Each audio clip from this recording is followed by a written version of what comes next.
My name is Adrian de Saint Arnaud. I am a Knight of the Templar Order, and this is how I died today.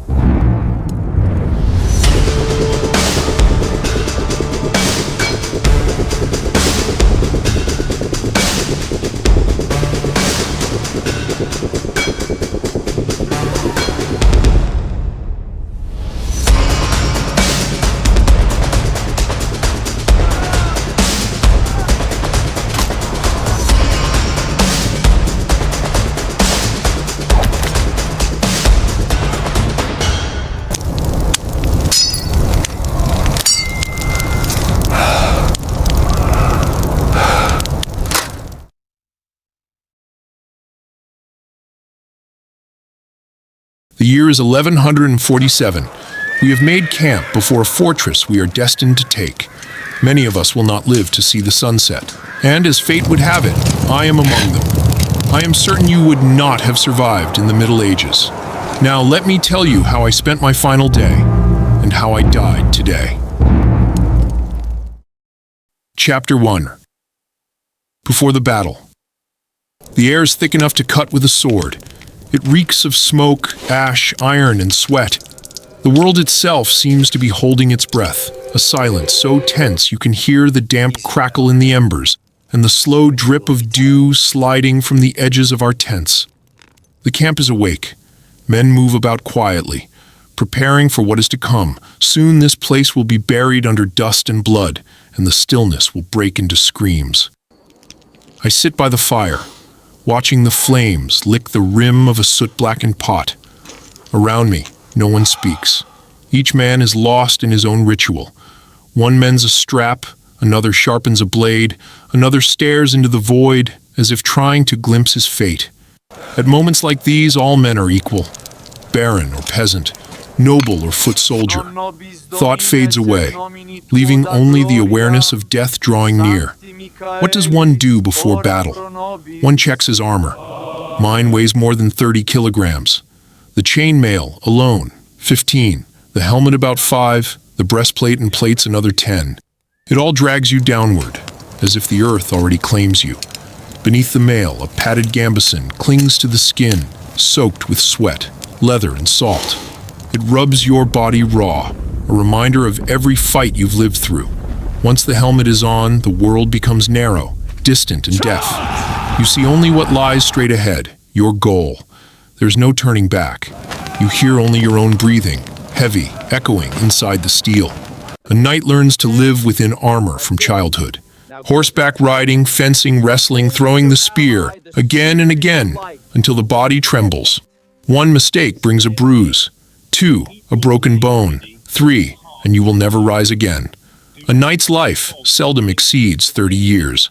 That is, if fortune lets him survive his first or second battle. Just before combat, a strange calm settles over the camp.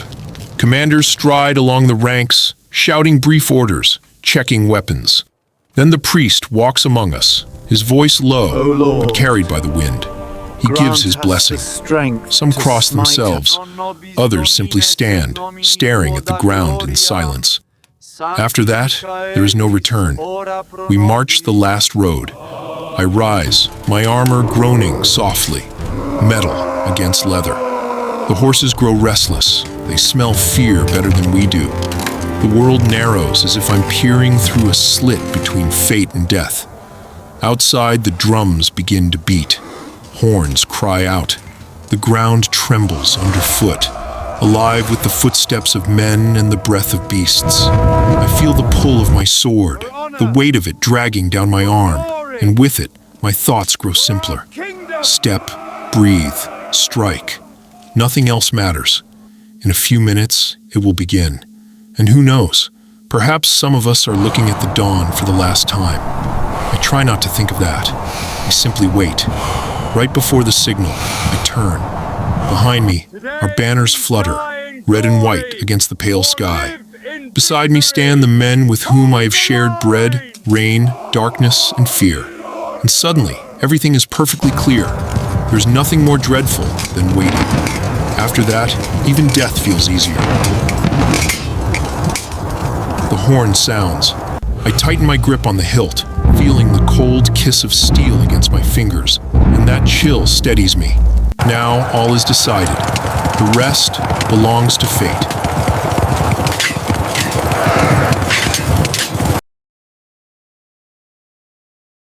The ground was trembling beneath us even when the fortress was still just a dark line on the horizon. At first, a faint vibration, then it grew stronger, as if the entire plain had turned into a giant leather drum. Thousands of footsteps, hundreds of hooves, the scrape of armor, the heavy breathing of people and animals, everything merged into one vast premonition. The smell of hot metal, horse sweat, the tar that soaked the shields, and the damp earth. This mixture always appears before an assault, like a special sign of fate. I was holding my shield higher than usual. The first lights were already flickering on the wall. The archers had taken their positions. The first sound was neither a scream nor a shot. It was the rustle of hundreds of bowstrings rising at the same time. Then, a whistle. The air seemed to grow thicker, filled with movement. Arrows flew like black rain. They struck from above at an angle no shield could fully cover. The shield vibrated like a living plank. Metal rang, wood cracked, and arrowheads slid across the armor, leaving grooves behind. One arrow stuck into the ground at my feet, trembling as if alive. Another grazed the edge of my glove. A third hit the shoulder of the man beside me. He let out a short sound of surprise and fell. We had not yet reached the wall, and the air was already crackling with tension. Ahead, on the hill, the crews were furiously setting up the catapults. Their wooden frames sank into the ground with a dull thud. Levers rose at an angle, ropes tightened and groaned, with a taut singing sound as they were twisted to the limit. The men worked in silence. Someone brought counterweights, someone hammered in stakes, someone checked the bowls filled with fiery resin. Short commands mixed with the pounding of feet. Everything happened quickly, precisely, as only those who have spent many years breaking the walls of foreign fortresses can do. And then came the first volleys. The earth shuddered, as if a muscle had twitched deep inside it. Stones, dark, coated with resin, until they glistened, rose into the sky in a steep arc, roaring as if alive, and crashed into the wall. One struck above the battlements and swept the platform clean of defenders. Another smashed through a braced tower and tore it into splinters. A third hit the base, leaving a crack that looked like the bite of a beast. With each passing minute, the stone ridge was turning into a heap of dust, yet taking it still fell to us. The commander gave the signal, and we rushed forward, straight to the walls where the assault ladders were already being prepared. They were not simply set in place. They were hurled, slammed, driven into the stone with all the force men could muster. One shattered in half. Another stood crooked, and people slipped off it and fell to the ground, hitting hard, but someone immediately brought a new one. The wood shook under the weight. Iron brackets rang. Arrows from above were falling, almost vertically. The first fighters climbed as if the earth beneath them were burning. No one thought. They only moved. And then the battering ram appeared. 4 men, then 6, and soon an entire group dragged the monster forward. A massive log-like beast with an iron snout that smelled of smoke and cold metal. They moved in jerks, a step, an exhale, a step, a pull, a step, the loud creak of ropes. Arrows whistled above them, stones crashed nearby, ladders shook behind, but they clenched their teeth and kept pulling. Every meter was like a separate small battle. We were already on the ladders when the battering ram reached the gates, and the first strike thundered through the ground like a storm. The second hit was stronger, the third, and the wood began to give way, but the gates still held. That wasn't our task. Ours was above. The wall leaned toward us as we climbed. The battle started before we even reached the top. Blades flashed at head level. Hands reached out to push us down. Boots stomped at our fingers. I slammed my shield into the defender's face and felt the cartilage crack beneath his skin. One of ours shoved an enemy off the wall. Someone's sword whistled past my ear. We seized every inch, every stone slab, as if it were the only ground left in the world. And then we broke through onto the wall. Chaos erupted. Short blades, quick thrusts, shoulder blows. Blood on our palms, twisted faces. We pressed them toward the passages, hurled them down, smashed them with shields, until our squad appeared behind us, having slipped through an inner passage to the gates. They vanished into the depths of the wall, and within seconds we heard heavy pounding, the groan of a bolt, the metallic clank. We held the wall, we held the platform, we blocked the approaches, and then a short, dull, almost guttural sound, a thud, then another, and the gate leaves began to part. When the gates opened, the air exploded with a roar. It wasn't a human cry, it was the voice of cavalry, deep, low, relentless.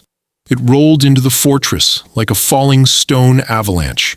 Hooves struck sparks, the ground trembled under the blows, spears lowered forward, tearing through the defenders' line like a thin sheet of cloth. Warriors fell, tried to rise, but were swept away.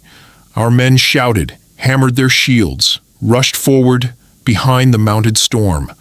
The courtyard of the fortress turned into a whirlwind of dust, steel, and screams. We stormed inside, pushing through the remnants of the defense, clearing the streets, driving the enemy out of the alleys like smoke from cracks. The city trembled beneath our steps. We thought, here it is, victory. That's it. The end. We could finally breathe. And then it happened. A horn.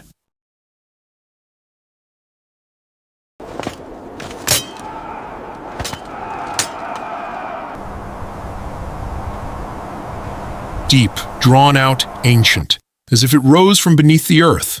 Not ours, someone else's. And a few seconds later, we saw them. Reinforcements. They moved in a solid wall, emerging from the bend, from the shadows, and there was a certainty in their stride that only appears in those who know. Now it's their turn. They slammed into us so suddenly we couldn't even regroup. We were crushed, turned around, cut off from the wall. I realized we were surrounded when I saw foreign shields already closing in behind us. The fight changed completely. Not for the fortress, not for the city, for air, for every breath, for the chance to stay on our feet. A movement, a gasp, a step, a heartbeat.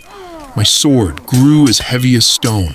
My arms barely lifted it. I saw only silhouettes, dark, blurred, drifting like shapes in fog. Someone nearby cried out the name of God. Someone cursed. Someone was already crawling. We stood because falling was no longer an option. Then, silence. 1 second. Barely a moment. And in that moment, I heard the whistle. The first arrow hit my shoulder, hard enough to spin me around. The second struck my side. The third sank under my ribs. The pain didn't come right away. First, there was only heat. Then haze. I was holding my sword, but it had already become part of the ground, part of the air. My knees folded on their own. I fell onto my shield. The world faded slowly, as if someone were lowering a heavy curtain over my eyes. The last thing I heard was that same horn. Only now it sounded like a final bell.